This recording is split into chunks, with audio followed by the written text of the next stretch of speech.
Welcome back to the Chinny Gamer YouTube channel.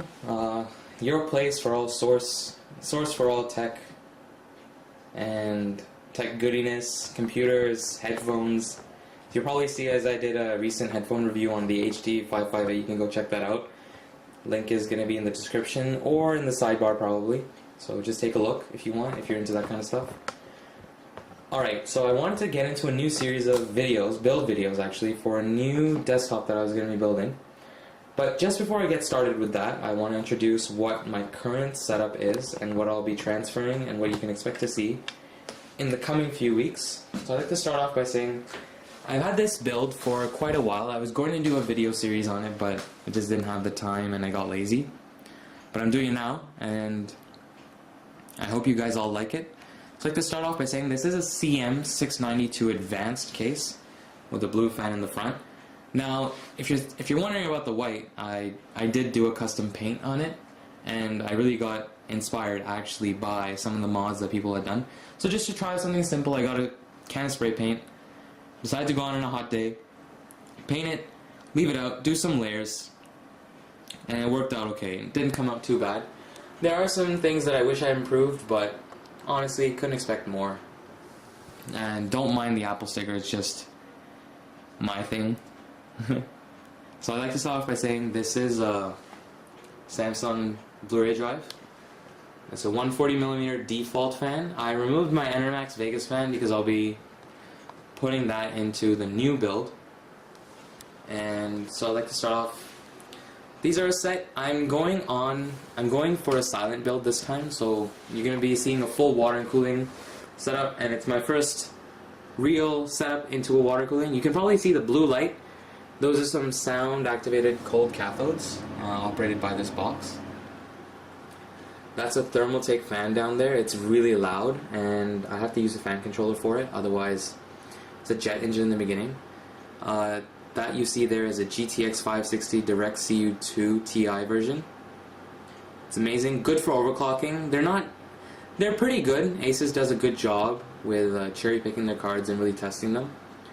I also have Asus Essence STX sound card, and I actually got that recently.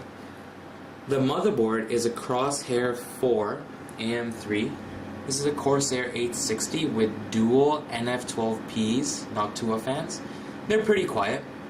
They do a good job, and these are some cold cathodes you'll probably see.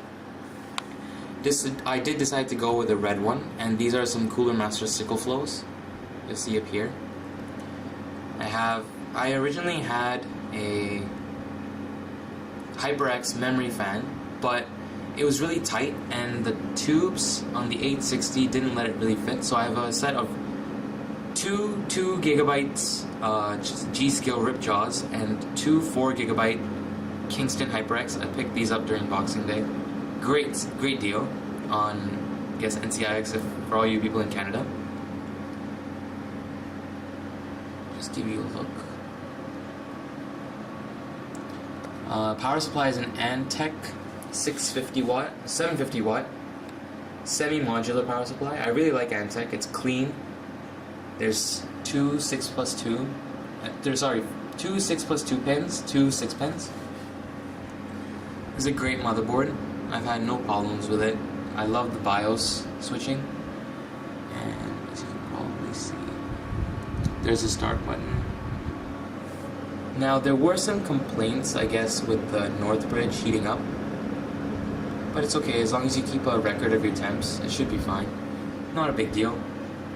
The Supreme X-Fi audio on this isn't, well, I guess you could say the greatest, but it did its job for a good long time. I didn't really see much of a difference between the Zonar and the normal motherboard audio. So I guess that should tell you that it's pretty good.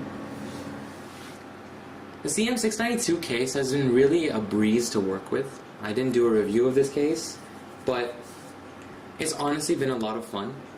When I was doing this build, there's not much space behind the motherboard tray for storing all your cables, so that was not the greatest thing, I guess. And as you can probably see, the cold cathodes are actually reacting to my voice right now.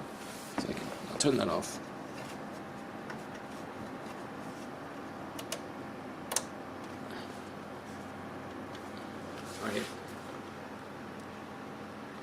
And I did get the clear side panel window for the CM692. I really liked it, and as you can see, there's an NF12P.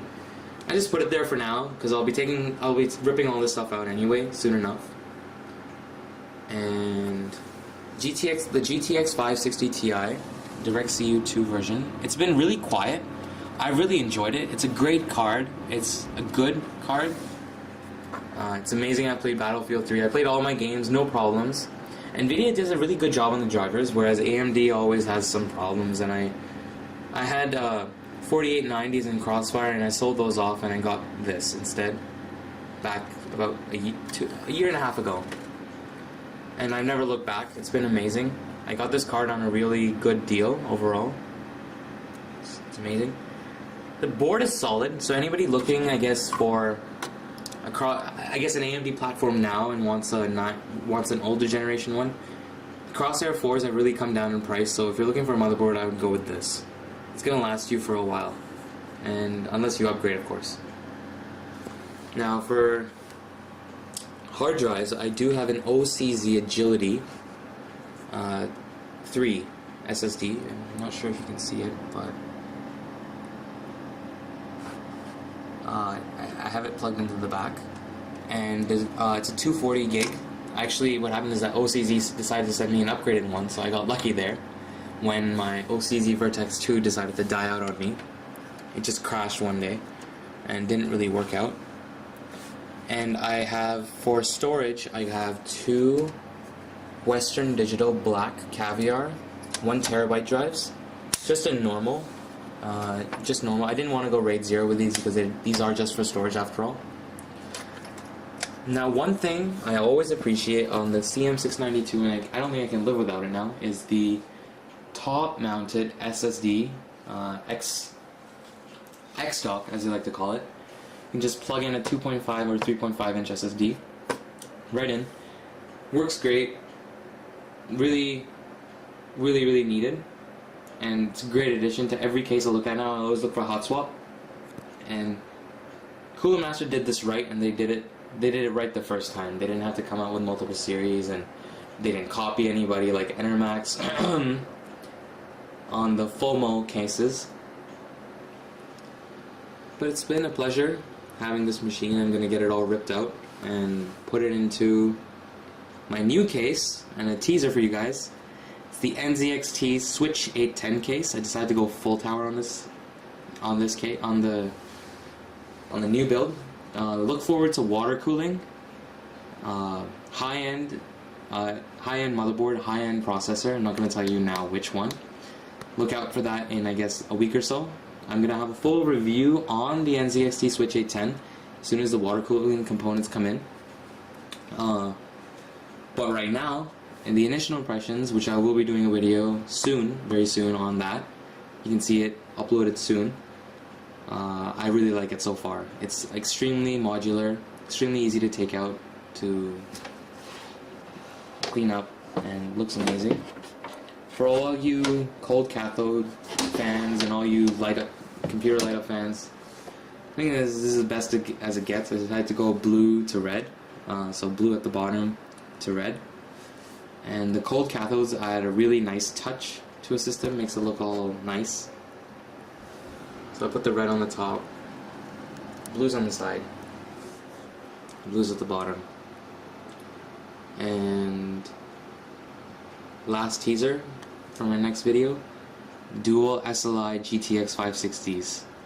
Alright, look forward to the next ones. Peace, take it easy, enjoy. Alright, later. Bye.